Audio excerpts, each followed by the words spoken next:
Isang mapagpalang araw sa inyong lahat.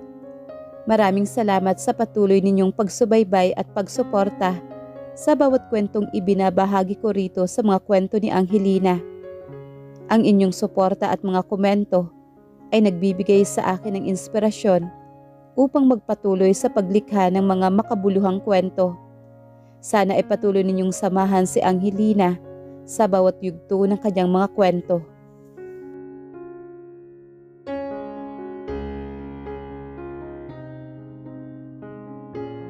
Noong kolehiyo, si Leah Evangelista ay ang mismong larawan ng isang walang pag-asang pag-ibig. Bilang isang estudyante ng nursing, binuhos niya ang kanyang sarili sa paghabol at pag-aalaga kay Adrian Villanueva, ang suplado at aloof na engineering student na tila kailanman ay hindi nagpahalaga sa kanyang pagmamahal. Ngunit sa kabila ng lahat ng ginawa niya para sa kanya, ginanti ni Adrian sa kanya ang isang malupit na kahihiyan bago biglang umalis patungong Amerika na nagdurog sa kanyang puso at nag-iwan sa kanyang luha. Makalipas ang 7 taon, nagbago ang lahat. Ang babaeng minsang nadurog ang puso ay naging isang matagumpay at lubos na iginagalang na doktor, habang si Adrian ay nagbalik sa Pilipinas bilang isang sikat at napakayamang engineer. Sa pagkakataong to, binaligtad ng tadhana ang mga papel. Si Adrian na ngayon ang handang lumuhod, magmakaawa at magsakripisyo ng lahat para lamang makuhang muli ang kapatawaran at pagmamahal ng kanyang pinakamamahal na si Dr. Leah. Noong sa wakas ay napanalunang muli ni Adrian ang kanyang puso, ang pamilya Villanueva ay dumanas na matinding gulo. Ang isang arranged marriage sa Amerika ay nagdala ng di pagkakaunawaan na humantong sa isang trahedyang aksidente na nag-iwan kay Leah sa isang koma. Nang sa wakas magising si Leah, wala na siyang maalala. Nagkaroon siya ng retrograde amnesia, ang 7 taon na nagbago sa kanya bilang isang doktor at ang bawat mahalagang alaala na binahagi niya kay Adrian ay ganap na naglaho. Ang tanging naalala niya ay ang huling araw ng kolehiyo nung pinunit ni Adrian ang kanyang sulat at sinira ang kanyang puso ng walang kapantay.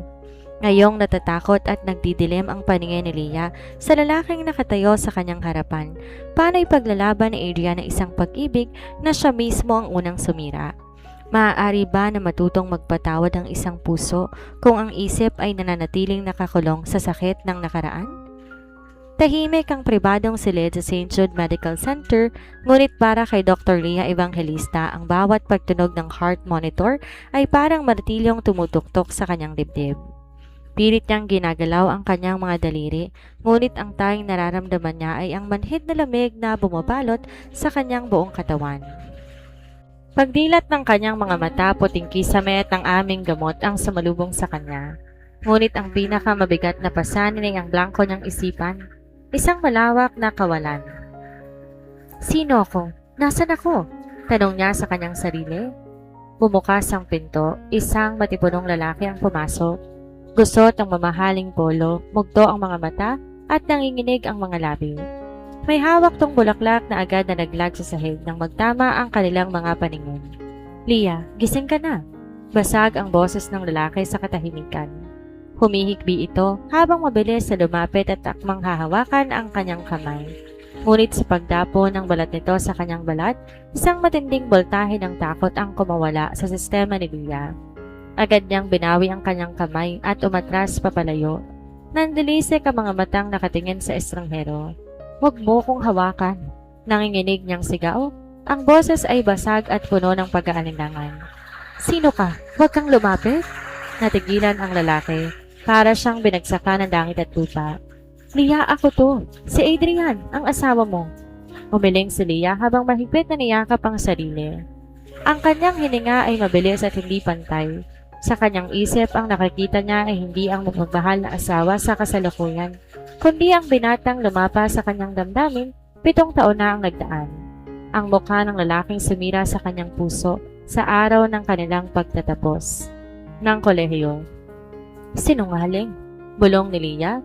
Tumutulo ang luha mula sa kanyang mga mata habang nagdidilim ang kanyang paningin sa takot. Naaalala kita. Ikaw si Adrian Villanueva, ang lalaking pumunit ng sulat ko at nagsabing hindi mo ko mamahalin kahit kailan. Habang mabilis tumatakbo ang mga nurse at doktor upang kumalma si Leah, lumabas si Adrian ng silid. Hindi niya na napigilan ang kanyang sarili. Napalahod siya sa labas ng pintuan habang humahagulgol. Ang lalaking ginagalang at kinatatakutan sa mundo ng industriya at inhinyera ngayon ay basag na basag. Dumating ang attending physician na si Dr. Marco, kaibigan at kasamahan ni Leah. Nilapag nito ang medical chart at tinapik ang balikat ni Adrian. Retrograde amnesia, Adrian. Seryosong wika ni Dr. Marco. Dahil sa aksidente at trauma sa ulo, nabura ang huling 7 taon ng kanyang alaala. Ang natitira sa kanya ay ang huling emosyonal na markang iniwan mo bago siya umalis noon. Ang sakit ng inyong kolehiyo? Isang suntok sa sikmura ang naramdaman ni Adrian. Ako, naisip niya. Ako ang dahilan kung bakit takot na takot sa akin ang babaeng pinakamamahal ko sa mundo. 7 taon ang ginugol niya upang pawiin ang sakit na yon. 7 taon siyang lumuhod, nagmakaawa at nagpatunay na karapat-dapat siya sa pagmamahal ni Leah, ngunit sa isang iglap, bumalik sila sa simula, kung saan siya ang kontrabida at si Leah ang biktima ng kanyang kahanginan. Gagawin ko ang lahat, Marco. Determinadong sambit ni Adrian habang pinupunasan ng mga luha. Kahit abutin pa na isa pang 7 taon, ibabalik ko ang alaala niya at sa pagkakataong to, hindi ko siya bibitawan. Ilang linggo ang lumipas, pinayagan ang lumabas ng ospital si Leah, ngunit sa halip umuwi sa kanilang barangyang mansyon, pinilit niyang tumuloy sa isang maliit na apartment na nirentahan ng kanyang kaibigan. Ayaw niyang makasama si Adrian. Para sa kanya, ang bawat segundo kasama ng binata ay nagpaalala sa kahiyang dinanas na noon. Araw-araw walang mintis ang pagbisita ni Adrian. Nagdadala siya ng mga bulaklak, paboritong kape ni Leah at mga pagkain na nooy pinagsasaluhan nila nang nag-aaral pa lamang sila.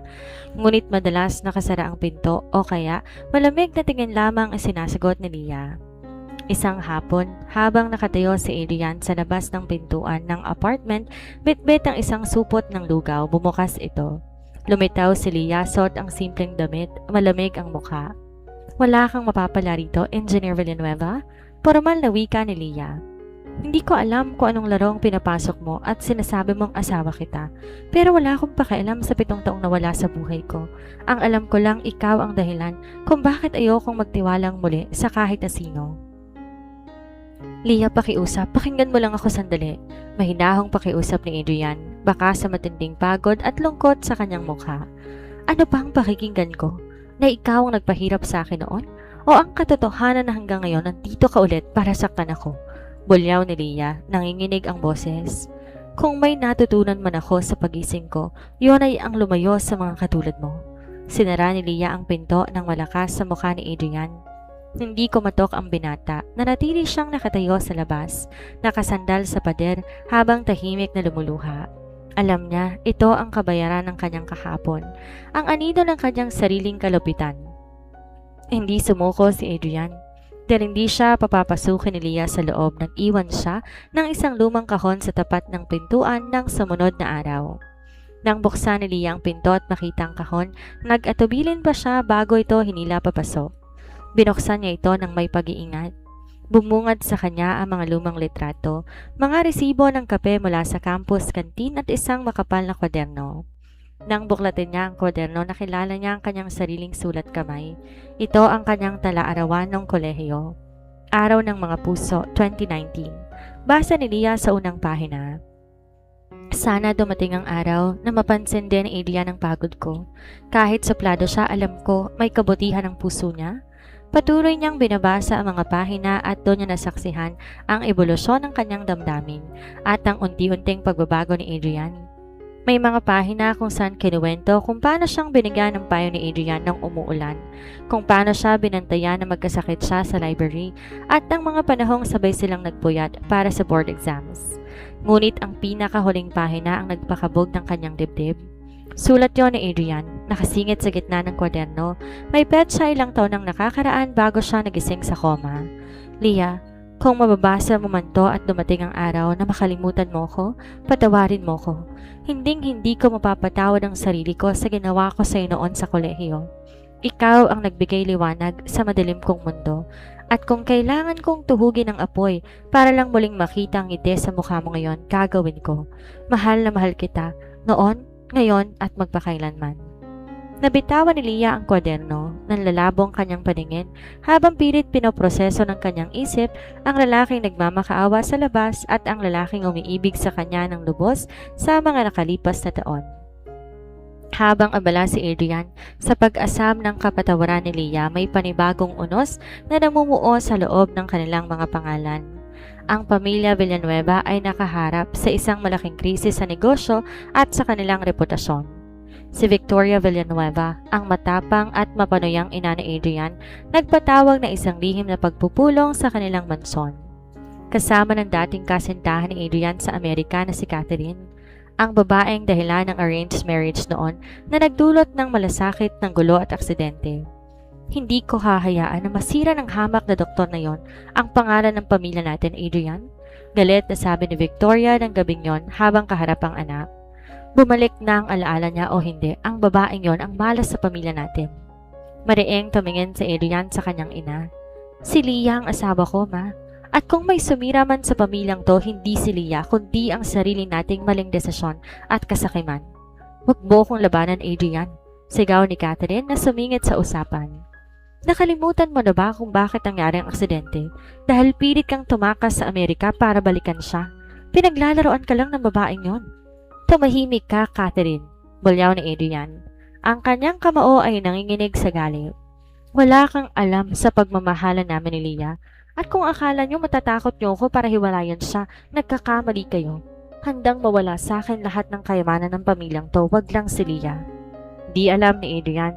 Sa labas ng bukas na bintana ng silid, may isang anino ang nakikinig sa buong pag-uusap.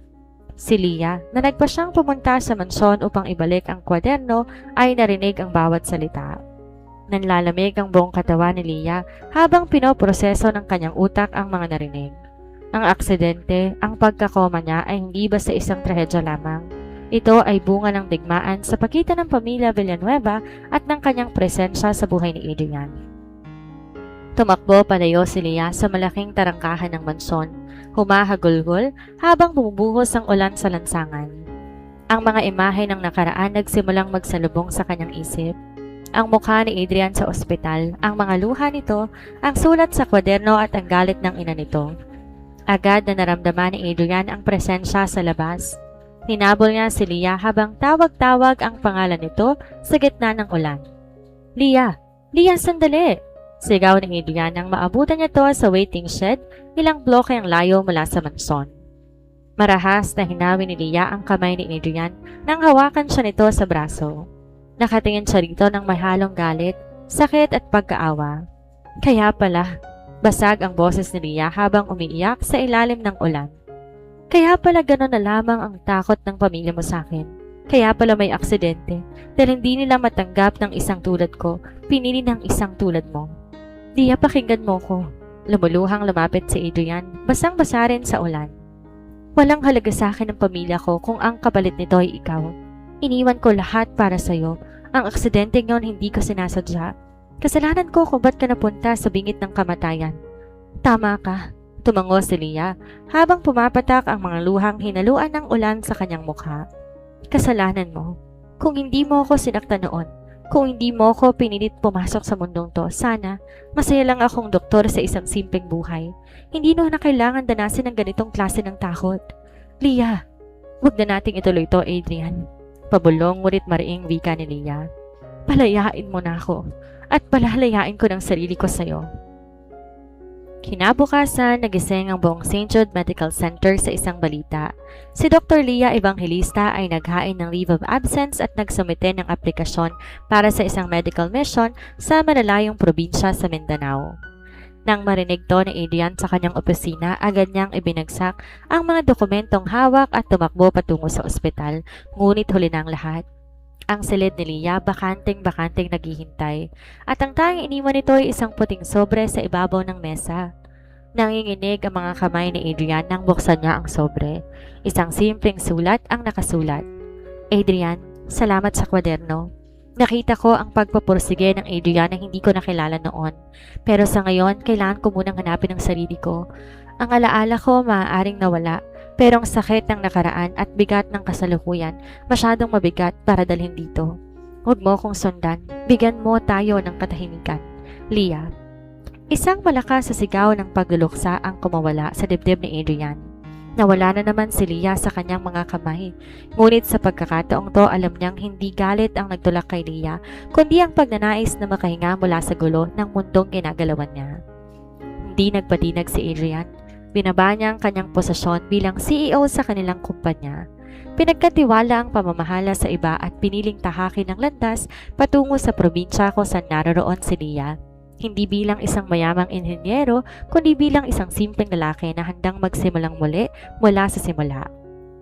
Sa isang liblib na bayan sa Surigao del Sur, nagsilbi si Dr. Leah Evangelista sa maliit na rural health unit. Dito, malayo sa ingay ng Maynila, sa mga mamahaling sasakyan at sa mga pader ng pamilya Villanueva, nahanap niya ang kapayapaan na matagal niya nang hinahanap. Araw-araw, ginagamot niya ang mga mangingisda, mga bata at mga matatanda. Sa bawat ngiti ng pasyente, unti-unting nabubura ang takot sa kanyang dibdib. Ngunit kahit anong pilit niyang magpakabisi sa trabaho, may isang espasyo ng kanyang puso ang nananatiling bakante. Isang pangalan na patuloy sumasabay sa hampas ng alon sa dalampasigan. Isang hapon, matapos na mahabang oras sa klinika, naglakad si Leah sa tabing dagat upang magpahangin. Malamig ang simoy ng hangin at ang araw ay dahan-dahang lumulubog. Lumilikha ng kulay kahel at ginto sa ibabaw ng tubig.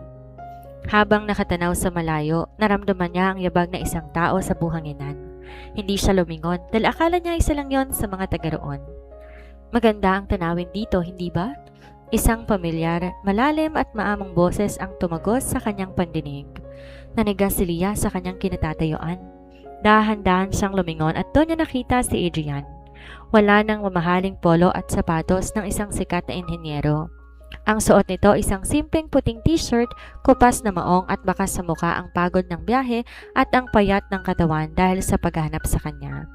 Ngunit ang mga mata nito ay nagniningning ng pag-asa at walang hanggang pagmamahal. "Paano mo ko nahanap?"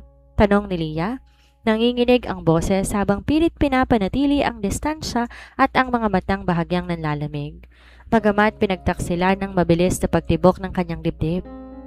Isang linggo nang lumipas mula nang magpasya siyang lisanin ng Maynila at magtago sa liblib na baybaying ito sa Surigao del Sur. Akala niya sapat na ang layo, ang ingay ng mga alon at ang mga simpleng mukha ng mga taong kanyang ginagamot upang tuluyang burahin ang anino ng nakaraan. Ngunit nandito na naman si Adrian, tumatawid sa mga taon at milya ng pasakit upang suungin ang kanyang mundo. Ngumiti ng bahagya si Adrian, isang ngiting payak, walang bakas ng pagiging mayabang o ang dating sikat at untouchable na inhenyero ng Maynila. Bahagyatong humakbang papalapit, maingat, na para bang natatakot na baka sa isang maling galaw lamang, tuluyan ng lumipad palayo ang babaeng matagal niyang hinanap. Isang buwan akong nagtanong sa bawat munisipyo, naglakad sa mga liblib na baryo at nakipagsapalaran sa mga lokal na bangka. Mahinahon at malalim ang boses na wika ni Adrian, habang ang mga mata nito ay punong-puno ng pagod at katapatan. Sinabi ko sa sarili ko, kahit abutin pa ako ng taon sa paghanap sa iyo, hindi ako titigil. Dahil kung hindi kita matatagpuan, para na rin akong nabubuhay sa isang mundong walang hangin. Umiling si Leah at sa pagkakataong to, nanginginig ang mga luha sa kanyang mga pilikmata. Sinabi ko na sa'yo, wag mo akong sundan, Adrian. Bakit mo pa ginagawa to sa sarili mo? Hindi ba't dapat sinira mo ng buhay ko noon sa kolehiyo at muntik na ring tapusin ng pamilya mong buhay ko ngayon sa pamamagitan ng karahasan at kasakiman? Dahan-dahan lumuhod si Adrian sa ibabaw ng basa at malamig na buhanginan sa harap ni Leah. Di alintana ang maruruming putik na kumapit sa kanyang kupas na maong at ang paghampas ng malamig na alon sa kanyang mga paa. Dahil ang buhay ko, Leah, ay ikaw. Basag ang boses na sambit ni Adrian. Noon, akala ko ang tagumpay ay nasa mga gusaling tinatayo ko, sa milyon-milyong halaga ng mga kontrata at sa kapangyarihan ng pangalan ko. Pero nalaman ko noong mga panahong nakaratay ako sa ospital at blankong mga mata mo sa akin na ang lahat ng yon walang kwenta. Isa lang akong patay na katawan na lumalakad dahil wala ka sa tabi ko. Napahikbi si Leah. Pilit na niyakap ang sarili habang sumasabay ang ihip ng hangin sa dagat sa pag-iyak ng kanyang dibdib. Alam ko na hindi pa tuluyang bumabalik ang bawat detalye ng 7 taon nating pagsasama, patuloy ni Adrian habang ang mga kamay nito ay nakalahad sa hangin. Di siya hinahawakan ngunit nagmamakaawa. Alam ko na ang tanging malinaw sa isip mo ngayon ay ang lalaking nanakit sa'yo noon. Ang binatang nagpahiya sa'yo sa harap ng unibersidad. Hindi ko na mababawi ang mga panahong yon, Lia. Pero handa akong maging bagong tao sa harap mo araw-araw. Handa akong magsimula sa simula kahit walang alaala sa panig mo basta't may ikaw at ako sa kasalukuyan. Nanatiling tahimik si Lia, nakatingin sa lalaking nakaluhod sa kanyang harapan. Sa unang pagkakataon nakita niya hindi ang mapagmataas na Adrian, kundi ang basag at pusong sumusuko para lamang sa kanya. Bago pa man makasagot si Lia. Sa mapait ngunit tapat na pagmamakaawa ni Adrian sa baybayin, isang malakas at matinis na kulog ang pumunit sa tahimik na kalangitan ng Surigao. Ang kanina'y maaliwalas at kulay gintong hapon, mabilis na nilamon ng makakapal at itim na ulap. Tumindi ang ihip ng hangin at sa loob lang ng ilang minuto, bumuhos ang isang malakas at malupit na tropical storm. Hudyat ng biglaang pagbabago ng panahon sa baybayin. Adrian, kailangan nating umalis dito ngayon din. Sigaw ni Lia sa gitna ng rumaragas ang hangin at ulan, habang hinila nito ang braso ng binata. Delikado rito sa tabing dagat kapag high tide at may darating na flash flood. Ngunit bago pa man sila makagawa ng hakbang papalayo sa dalampasigan, isang napakalakas na alon ang humampas sa gilid ng pampang.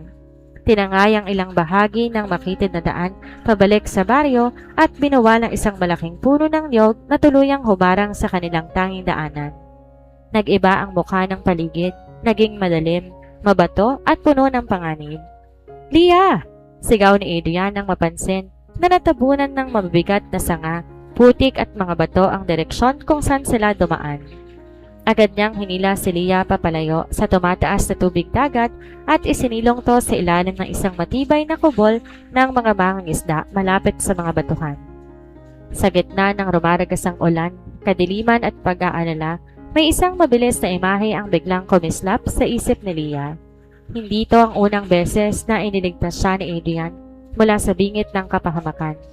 Naalala niya ang gabing yon sa Maynila. Ang kotseng mabilis na tumatakbo, ang sigaw, ang pagtulak sa kanya ni Adrian upang iligtas siya kahit ito mismo ang mapailalim sa pag-untog ng trahedya. "Adrian!" ang sigaw ng kanyang isip nung gabing yon na ngayon ay unti-unti nang lumilinaw sa gitna ng kasalukuyang bagyo.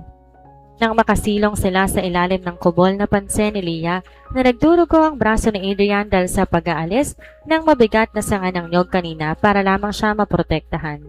Agad siyang kumilos. Kinuha ang kanyang emergency medical kit na palaging nakasakbit sa kanyang bag at sinimulang linisin ang sugat ng binata nang may nanginginig na mga kamay.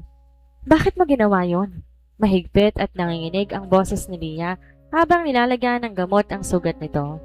"Pwede kang mapahamak ng tuluyan." Tinitigan siya ni Adrian ng diretsyo sa mga mata. Basang-basa ang buhok at damit ngunit kalmado at may ngiti sa kabila ng damig. "Kahit kailan, Lia, hindi naging mahirap sa akin ang isakripisyo ang sarili ko kumpara sa kaligtasan mo. Ikaw ang buhay ko." Sa sandaling yon, habang umuulan ng malakas sa labas at ang tanging liwanag ay ang kidlat sa kalangitan, may isang pader sa puso at isip ni Lia ang tuluyang gumuho. Ang mga alapaap ng galit at ang hamog ng amnesia unti-unti nang nahiwa. Ang 7 taon ng pagmamahalan, ang mga araw na kasama niya si Adrian sa pag-abot ng kanyang pangarap na maging doktor at ang lalaking tumayo sa tabi niya sa bawat pagsubok ay biglang bumuhos sa kanyang isipan na parang ulan. Nanginginig ang mga labi ni Lia. Nabasag ang huling tibay ng kanyang paninindigan. Natagpuan na lamang niya ang kanyang sarili na yumakap ng mahigpit sa dibdib ni Adrian.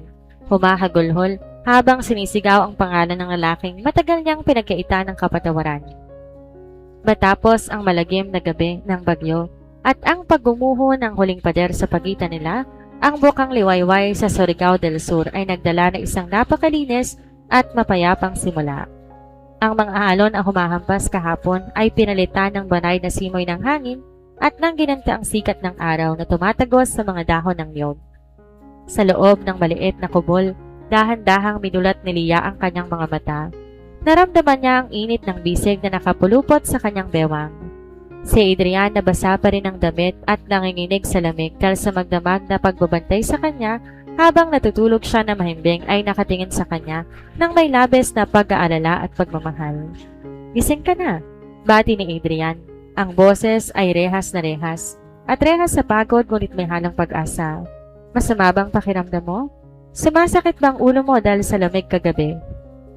Umiling si Leah sa unang pagkakataon pagkatapos na mahabang buwan ng pagdidilim at kawalang katiyakan, naramdaman niya na ang kanyang isip singlinaw ng langit sa labas.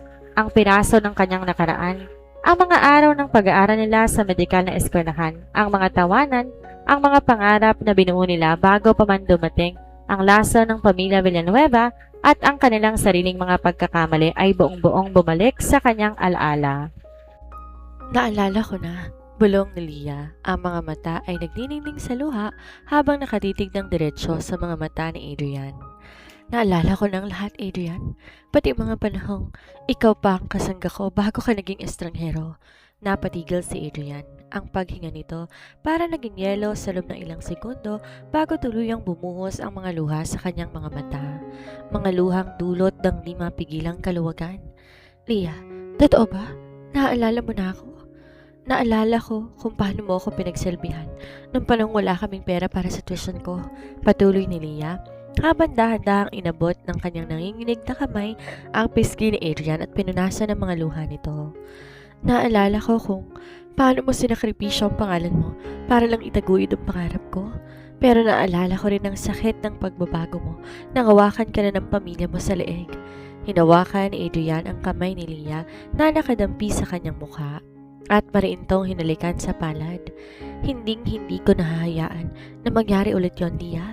Binaba ko ng lahat. Handang-handa akong kalabanin ng sarili kong pamilya, ang pangalan ko at ang buong mundo. Makuha lang ang kapatawaran mo at mapatunayan na ang lalaking mahal mo noon narito pa rin, mas buo at mas tapat ngayon. Ngunit, bago pa man sila tuluyang magyakap, sa gitna ng katahimikan ng umaga, isang malakas sa tunog ng cellphone ang bumasag sa hangin. Sa gitna ng liblib na baybayin, ang modernong mundo ay muling pumasok sa kanilang buhay nang mag-ring ang lumang cellphone ni Adrian. Nang tingnan niya ang screen, nagbagong kulay ng kanyang mukha. Tumatawag ang kanyang ina, si Doña Consuelo Villanueva, at ang mensahe sa chat ay nagbabala. Bumalik ka rito sa Manila ngayon din, Adrian, o sisiguraduhin kong wala nang matira sa klinika ni Leah at sa buhay ng mga taong pinaglilingkuran niya rito. Natigilan si Adrian habang nakatitig sa uminaw na screen ng kanyang cellphone. Ang banta ng kanyang ina na si Doña Consuelo ay parang latigo na humugupit sa katahimikan ng umaga sa Surigao. Ang pangalang Villanueva ay kilalang hindi kailanman nagbabanta ng biro. Ang kapangyarihan nito ay may kakayahang magpabagsak ng mga negosyo, sumira ng mga institusyon at maging ang magpatigil sa operasyon ng munting Rural Health Unit kung saan naglilingkod si Leah. Napansin ni Leah ang biglang pagbabago ng ekspresyon sa mukha ng binata. Dahan-dahan tong lumapit, inabot ang kamay ni Adrian na nanginginig sa galit at takot na baka madamay muli ang babaeng kanyang minamahal at tinignan ang screen ng cellphone. Sa kabila ng biglaang pagpasok ng panganib, walang bakas ng pangamba sa mga mata ni Leah. Ang nawawalang doktor nung una, puno ng takot, pagkarito ay tuluyang naglaho. Ang nakatayo ngayon sa harap ni Adrian, isang babaeng may matatag na paninindigan. Isang doktor na handang ipaglaban hindi lang kanyang sarili, kundi pati na ang kapakanan ng komunidad na kumupkop sa kanya. Hindi ka dapat matakot sa kanila, Adrian. Mahinahon, ngunit may riyan na wika ni Leah. Nandito tayo ngayon sa lugar kung saan ang bawat tao ay binubuhay ng sariling pawis, hindi ng apelido o milyon-milyong piso sa bangko. Kung akala ng nanay mo na madali tayong mapapaalis sa pamamagitan ng pananakot, nagkakamali siya. Pero hindi mo kilala si Mama Leah. Basag ang boses na sagot ni Adrian habang mahigpit na hinawakan ng mga balikat ng dalaga. Kayang-kaya niyang ipasara ang klinikang ito. Kayang-kaya niyang guluhin ang buhay ng mga inosenteng mangingisda dito sa Surigao para lang mapilit akong sumuko at bumalik sa Manila bilang sunod-sunurang tuta nila. Kung gayon, hindi tayo magtatago. Determinadong tugon ni Leah habang nakatitig ng diretsyo sa mga mata ni Adrian. Haharapin natin sila, Pero sa sarili nating mga termino, kung gusto ng pamilya mo ng gera, ipapakita natin sa kanila na ang pag-ibig at katotohanan mas matimbang kaysa sa kanilang kayamanan. Sa sandaling yon, habang ang sikat ng araw ay tuluyang pumapawi sa huling bakas ng kadiliman ng nagdaang bagyo, kinuha ni Adrian ang cellphone. Sa halip manginig ang mga daliri sa pagpindot, naging matatag ang kanyang kamay. Di niya sinagot ang tawag ng kanyang ina. Sa halip, nagtipa siya ng isang maikli ngunit matigas na mensahe. Wag na wag mong gagalawin ang surigaw. Tapos na ang pagiging sunod-sunuran ko sa inyo. Handa akong bumalik sa Manila pero hindi para yumuko, kundi para tapusin ang inyong kasakiman. Pagkatapos may padala ang mensahe, ibinaba ni Adrian ang telepono sa ibabaw ng mesa at dahan-dahan niyakap si Leah ng buong higpit. Alam nilang ang pagbabalik sa Manila ay mangangahulugan ng isang malaking digmaan laban sa makapangyarihang angkan ng mga Villanueva.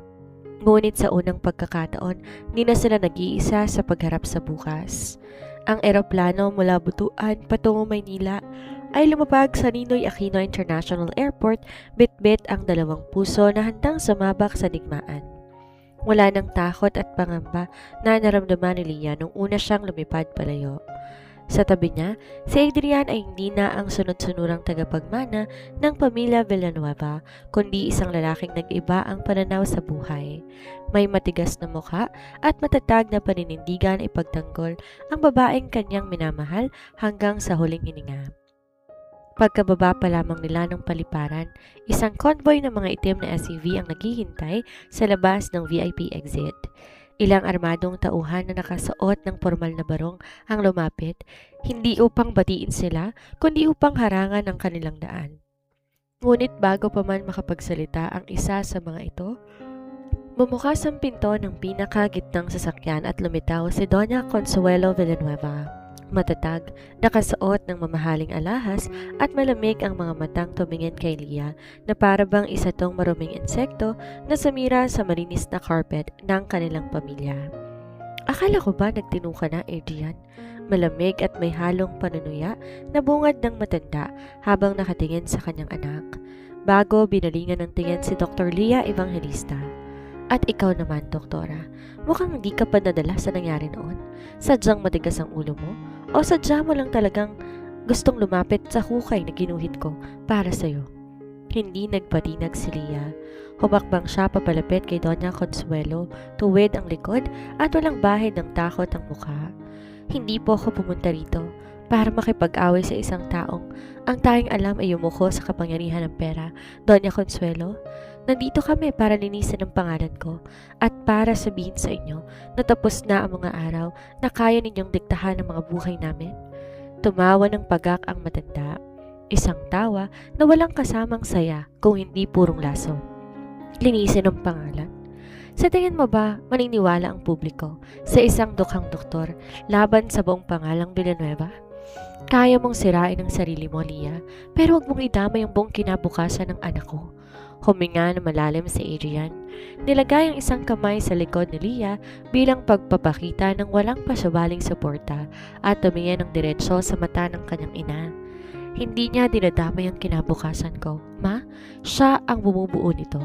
At kung itatakwil niyo ako dahil lamang sa pagmamahal na to, handa akong hubarin ang apelidong Villanueva ngayon din. Tapos na ang pagiging sunod-sunuran ko sa mga maling desisyon ninyo.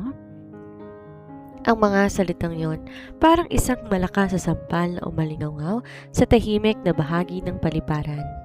Nanlamig ang mukha ni Doña Consuelo habang ang mga tauhan nito nagkatinginan. Di alam paano aakto sa harap ng revelasyong ito ng nag-iisang tagapagmana ng kanilang imperyo. Ang tensyon sa labas ng paliparan ay mabilis lumipat sa isang mas malaking entablado nang dalhin ni Doña Consuelo ang usapan sa pribadong mansyon ng mga Villanueva sa Forbes Park. Ang malaking living room na pinalumutian ng mamahaling kristal na chandelier at mga antigong painting ay naging saksi sa isang mainit at madugong paghaharap ng mga angkan at ng katotohanan. Nakaupo si Doña Consuelo sa kanyang mataas na silyang parang isang hukom, habang nakatayo sa tabi nitong ilang abogado ng pamilya na may bitbit na makakapal na dokumento. Sa kabilang panig, magkatabi sina Adrian at Leah, ang mga kamay magkahawak ng mahigpit, isang patunay na kahit anong pilit paghiwalayin sila ng kapangyarihan at kayamanan, walang makakapagpabagsak sa ugnayang binuo ng pagsubok at pagpapatawad. Pinatitigil kong lahat ng kalokohang to, Adrian. Formal at may halong pagbabanta ang boses ng matanda habang binagsak ang isang folder sa ibabaw ng marmol na mesa. Kung pipilitin mo talaga na isama ang babaeng to sa buhay mo, tatanggalin ko ang bawat sentimo ng mana mo. Ipapasara ko ang lisensya ng pagiging doktor niya sa buong bansa at sisiguraduhin ko wala ni isa sa inyong makakatapak sa industriyang to. Ngumiti si Adrian, isang ngiting may halong pait at determinasyon. Dahan-dahan kinuha niya ang folder na inihagis ng kanyang ina, binuklat to sa harap ng mga abogado at nilabas sa mga dokumentong nakatago sa loob. Hindi na ninyo kailangan tanggalin ang mana ko, ma? Malumanay ngunit may diin na wika ni Adrian.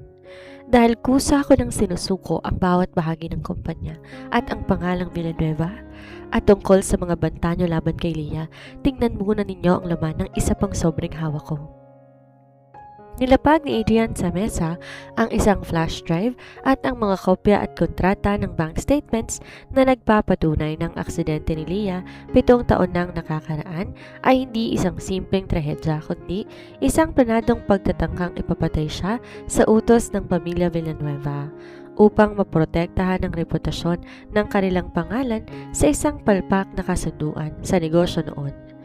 Nanlaki ang mga mata ni Doña Consuelo.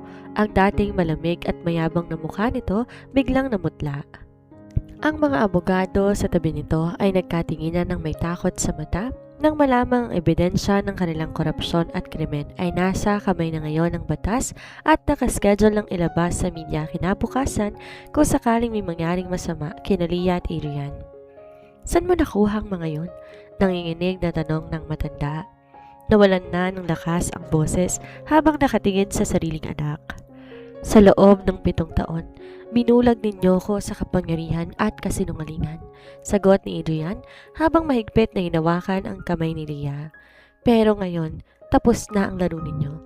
Handa kaming lumaban hindi para sa kayamanan, kundi para sa katarungan at sa malinis na kinabukasan. Isang nakakabinging katahimikan ang bumalot sa buong mansyon ng mga Villanueva matapos ilapag ni Adrian ang mga ebidensya na magpapatunay sa karumaldumal na krimen ng kanyang sariling pamilya. Ang mga antigong orasan na nakasabit sa dingding tila tumigil sa pag-ikot, habang ang mga naglalakihang chandelier tila nawala ng kinang sa harap ng madilim na katotohanan na lumabas. Nanigas sa kanyang kinaupuan si Doña Consuelo, ang matapang at mapagmataas na ginang na kilala sa buong alta sa syudad bilang isang babaeng hindi kailanman yumuyuko ay unti-unting nanghina. Ang kanyang mga kamay na kanina lamang ay nagbabanta ng pagkasira laban kay Leah, ngayon nanginginig habang nakatingin sa flash drive at mga dokumento. Ikaw? Nanginginig ang boses ng matanda, pilit tinahanap ang kanyang otoridad na unti-unti nang naglalaho. Sinisira mong sarili mong dugo at laman para lamang sa babaeng yan? Babagsak ang kumpanya natin, Adrian. Mawawalang lahat ng pinaghirapan ng iyong ama. Hindi ako ang sumira sa pamilyang to, ma? Malamig ngunit may diin na sagot ni Adrian. Walang bakas ng pag-aalinlangan sa kanyang mga mata. Kayo ang sumira nito nung pinili ninyong ibuhos ang dugo ng isang inosenteng tao para lang protektahan ng isang peking reputasyon. Matagal nang patay ang pamilyang to. Ngayon, binibigyan ko lang ito ng tamang libing. Isa sa mga senior na abogado ang lumapit kay Doña Consuelo at bumulong. Nagpapayong huwag nang gumawa ng anumang hakbang na lalong magdidiin sa kanila sa batas. Sa sandaling yon ay alam ng lahat sa kwartong yon na natalo na sila. Ang hawak ni Adrian ay hindi lamang isang banta, kung hindi, isang salyadong kaso na wawasak sa imperyo ng mga Villanueva. Hinawakan ni Adrian ang kamay ni Leah. Sa unang pagkakataon mula nang tumungtong sila sa Maynila, naramdaman ni Leah ang mainit at panatag na pulso ng lalaking minamahal niya. Umalis na tayo rito, bulong ni Adrian kay Leah. Tinalikuran nila ang matanda, ang mga abogado at ang buong yaman na kailanman ay hindi nagbigay ng tunay na kaligayahan kay Adrian. Nang bumukas ang mabibigat na pintuan ng mansyon at lumabas sila sa gabing iyon, sinalubong sila ng malamig na hangin ng Maynila. Ngunit sa halip na lamigin, isang kakaibang ginhawa ang bumalot sa kanilang dalawa. Parang isang napakalaking kadena ang tuluyang naputol. Walang dalang kotse, walang mga bodyguard. Naglakad sila palabas ng subdivision, magkahawak kamay sa ilalim ng mga ilaw ng poste na nagsilbing saksi sa kanilang kalayaan. Kinabukasan, sumabog ang balita sa lahat ng istasyon ng telebisyon at mga pahayagan. Villanueva Empire, bumagsak. Mga kaso ng korupsyon at attempted murder, sinampa laban sa matriarka ng pamilya. Sa isang maliit at simpleng apartment na nirerentahan nila sa labas ng syudad, nakatayo si Adrian sa harap ng bintana. Pinagmamasdan ng balita sa telebisyon. Ang kumpanyang pinaglaanan niya ng halos buong buhay niya ngayon ginigiban ng mga investigasyon at pag-atras ng mga namumuhunan. Naramdaman niya ang marahang pagyakap ng dalawang braso mula sa kanyang likuran. Pinatong ni Leah ang kanyang ulo sa malapad na balikat ni Adrian. Nagsisisi ka ba? Malambing na tanong ni Leah, ang boses ay puno ng pag-aalaga. Dahan-dahan humarap si Adrian. Kinabig si Leah sa kanyang mga bisig. Tinitigan niya ang maamong mukha ng doktora, ang babaeng dumaan sa matinding hirap at kamatayan, ngunit narito ngayon, buo at patuloy siyang minamahal. Ang tanging pinagsisisihan ko lang, Leah, panimula ni Adrian, habang marahang hinahaplos ang buhok ng dalaga. Ay kung bakit hindi ko ginawa ito, 7 taon na ang nakararaan. Walang kwentang bilyon-bilyong piso kung kapalit naman ito'y ang pagkawala na nag-iisang taong nagbibigay kahulugan sa buhay ko. Hinalikan ni Adrian ang noo ni Leah, isang halik na pumapawi sa lahat ng sakit ng nakaraan. Sa labas ng kanilang bintana, maingay at magulo ang mundo, ngunit sa loob ng maliit na kwartong yon natagpuan nila ang kapayapaang matagal nilang ipinaglaban. Wala nang mga bilyonaryo, wala nang mga tagapagmana. 2 taong nagmamahalan na lamang, handang harapin ang panibagong bukas. 1 buwan ang lumipas simula nang gumuho ang imperyo ng pamilya Villanueva.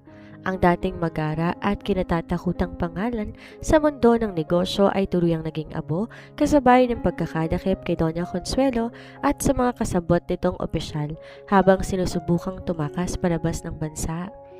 Ang mga kaso ng korupsyon at tangkang pagpatay tuluyan ng umusad sa hukuman at para kay Adrian, ito ang naging pinakamabigat ngunit pinakakinakailangang sakripisyo upang tuluyan maputol ang sumpa ng nakaraan. Sa isang tahimik at payapang gilid ng probinsya sa Batangas, malayo sa ingay at polusyon ng Maynila, tinayo ni Adrian at Leah ang kanilang sariling mundo. Wala na ang mga mamahaling suit, mga security detail at ang naglalakihang mansyon.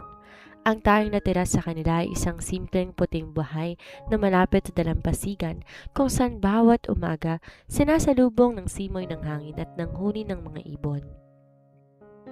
Mag-isang naghanda ng agahan si Adrian sa maliit ngunit maayos nilang kusina. Suot ang kanyang simpleng puting t-shirt at kupas na shorts.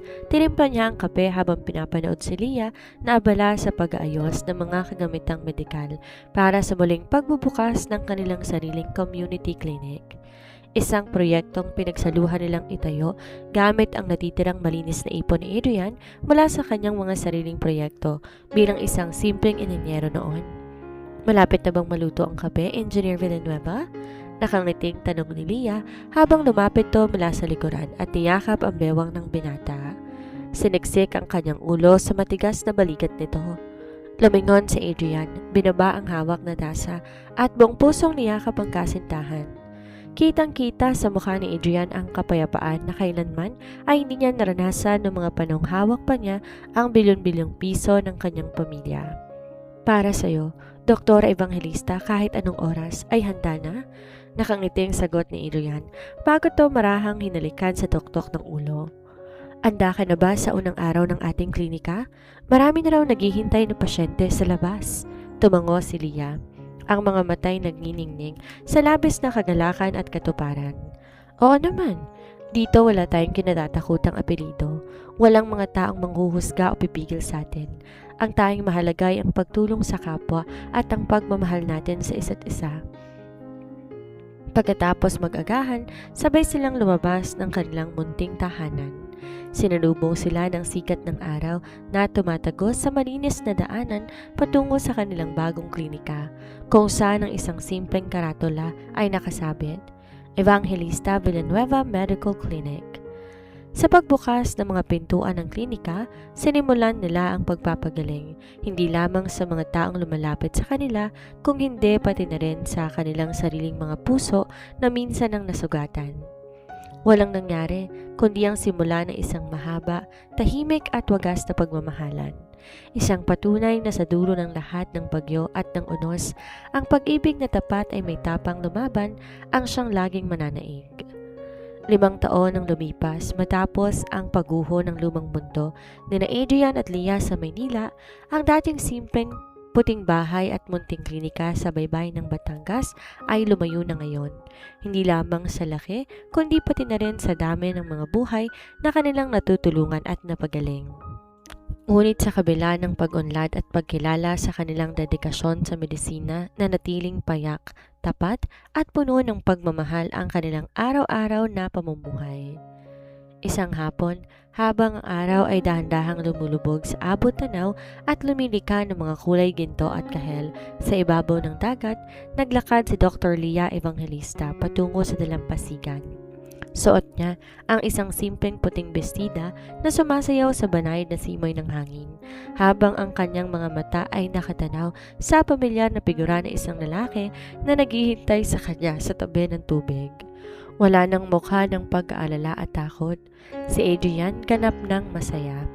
Ang kanyang mga kamay na dati humahawak sa mga kontrata ng bilyon-bilyong pisong kumpanya, ngayon ay mas sanay ng humawak sa mga kasangkapan sa pagtayo ng mga silid-aralan para sa mga bata sa baryo at sa pag-alalay kay Leah sa bawat hakbang ng kanilang buhay. Nang maramdaman ng paglapit ni Leah, lumingon si Adrian. Sinalubong na isang ngiti na kailanman hindi nagbagong tamis mula ng mga araw na sila'y nagsisimula pa lamang sa universidad. Inabot ka na naman ng dilim sa klinika, doktora. Nakangiting biro ni Adrian habang dahan-dahang lumapit at inabot ang kamay ni Leah. Marami kasing pasyente ngayon, engineer. Sagot ni Leah habang hinihigpitan ang pagkakahawak sa mga kamay ng asawa. Pero kahit gaano pa kaaga o kauli ang trabaho ko, alam ko naman na naririto ka lamang para salubungin ako. Dahan-dahan, kinuha ni Adrian ang isang maliit na kahon mula sa bulsa ng kanyang damit at binukas to sa harap ni Leah. Sa loob, naroon ang isang simpleng singsing na gawa sa pilak, walang mamahaling diamante, walang ginto na nagpapakita ng ranggo o estado sa lipunan. Isa lamang tong payak na singsing na may nakaukit na maliit na alon, sumisimbolo sa kanilang pagmamahalan na dumaan sa pinakamalalim na bagyo, ngunit nanatiling matatag sa dalampasigan ng katotohanan. 5 taon na tayong malaya, Leah, mahinahon at puno ng emosyon na wika ni Adrian habang sinusot ang singsing sa daliri ng asawa. 5 taon na walang apelido, walang yaman at walang takot na pumipigil sa atin. Sa bawat araw na lumilipas, mas lalo kong napatunayan na ang pinakamahalagang yaman sa mundong to ay ang makasama ka habang buhay. Tumulo ang masayang luha sa mga mata ni Leah habang nakatitig sa singsing at sa lalaking nag-alay ng buong buhay para sa kanya. Naalala niya ang lahat, ang sakit ng nakaraan, ang amnesia na sumubok sa kanilang ugnayan, ang puot ng pamilyang nagtangkang maghiwalay sa kanila, at ang gabi ng bagyo sa Surigao na nagbalik sa kanyang mga alaala. Ang lahat ng iyon naging bahagi ng isang mahabang kwento ng pagpapatawad at pagbangon. Hindi ko na kailangan ng mga alaala ng nakaraang barangya, Adrian, sagot ni Leah habang yakap ng mahigpit ang bewang ng asawa. Dahil ang kasalukuyan at ang bukas na kasama ka ay higit pa sa sapat. Magkasama silang tumayo sa dalampasigan. Pinapanood ang pagsalubong ng mga alon sa buhanginan. Walang mga tanod, walang mga banta mula sa mataas na lipunan. Ang tanging naroroon ay ang hangin ng dagat, ang init ng pagmamahalan at ang katiyakan sa bawat kabanata ng kanilang buhay. Ang pag-ibig ang laging magiging huling pahina at walang hanggang wakas.